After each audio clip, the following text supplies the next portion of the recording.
truth.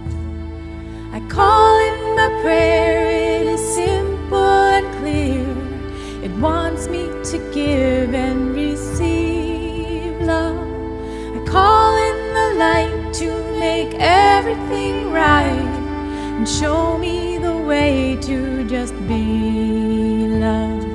And show me the way to just be love. Hello and welcome to Rewire Your Attachment Style with Maya Diamond. I'm really excited to bring you the first episode in a series of episodes on the 4 attachment styles. So today I'm going to share about the most common attachment style I work with, anxious attachment. But before I go into anxious attachment, I'd like to speak a little bit about attachment and attachment theory in general. So attachment, in the way that I'm speaking of it, is the way that we're organized around relating. Another way to describe attachment is the emotional bond in relationship. So one important point is that all attachment styles are partly born out of the way we are related to in childhood. So it's important to have compassion and love and understanding for each style. This can be challenging to do, especially when we've been hurt by someone with a certain attachment style. But I do believe that at our core, all humans want to give and receive love. Just the way we're wired around doing that is different.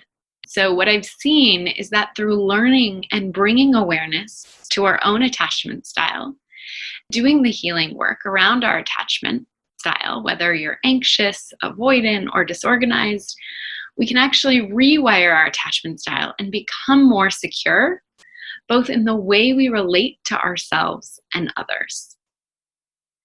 So anxiously attached people need more closeness and intimacy, as well as more reassurance from their partner. The biggest fear of someone who's anxiously attached is the fear of abandonment or loss. Another big fear is that somehow the anxious person is not enough or not good enough. And this fear feeds into the fear of abandonment. If somehow I was enough or good enough, then my partner would stay. So this fear is a lie. The anxiously attached person is 100% good enough and enough. But only by doing the deep healing work will the anxiously attached person know the deep truth of that. So there's many origins of anxious attachment. One is your primary caregiver is inconsistent. So sometimes the caregiver, which is usually the parent, is attuned, nurturing, and responsive to distress.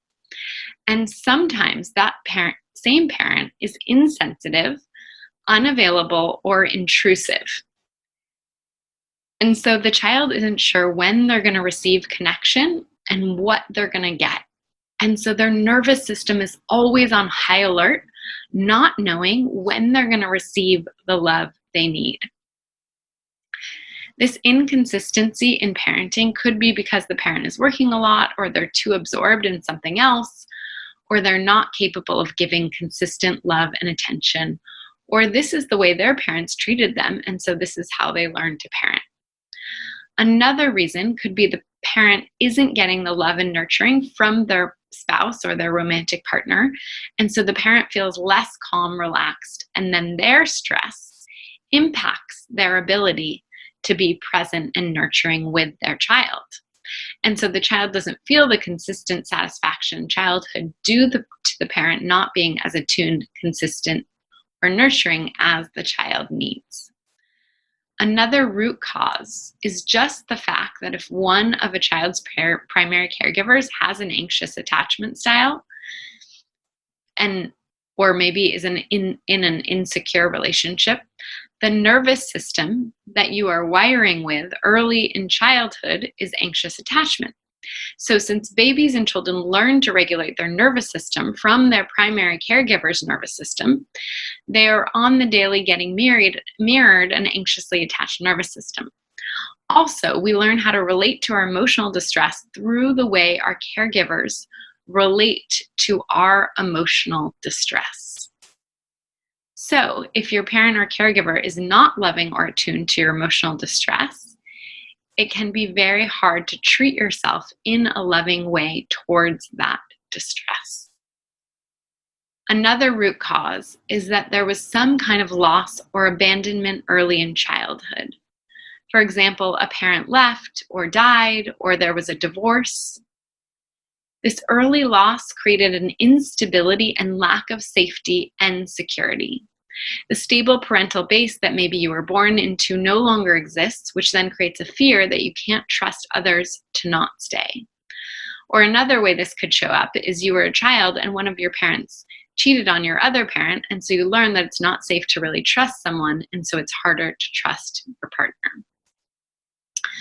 Another origin of anxious attachment is genes. So scientists have now tracked that certain genes correlate with certain attachment styles.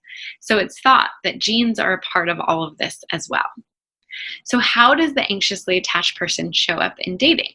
So the way the anxious attachment can show up in dating is there's an over-focus on if the other person likes you or not, and an under-focus on if you really like the person or not.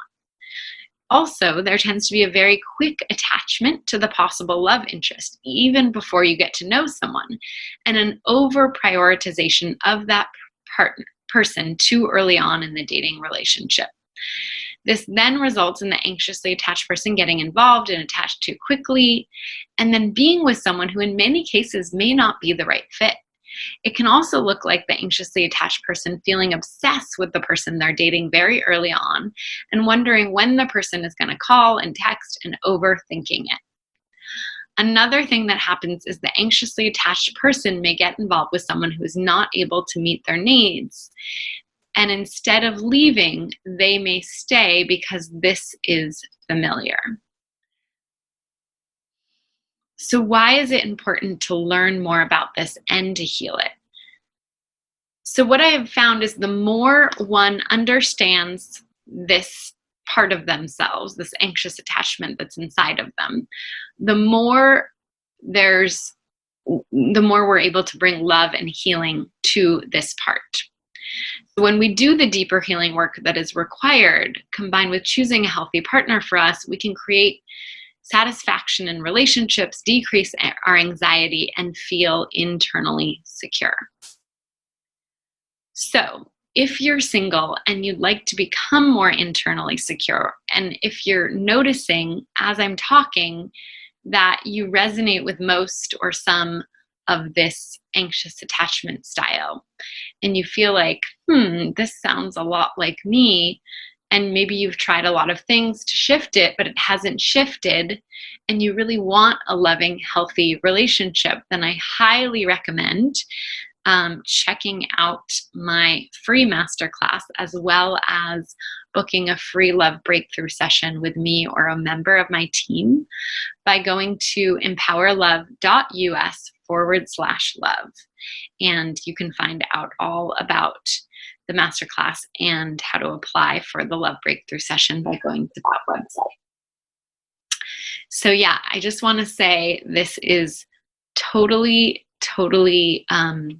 it's totally doable to become more internally secure and to have a healthy, loving, secure relationship, even if you have never had one before. And I see that with my clients all the time.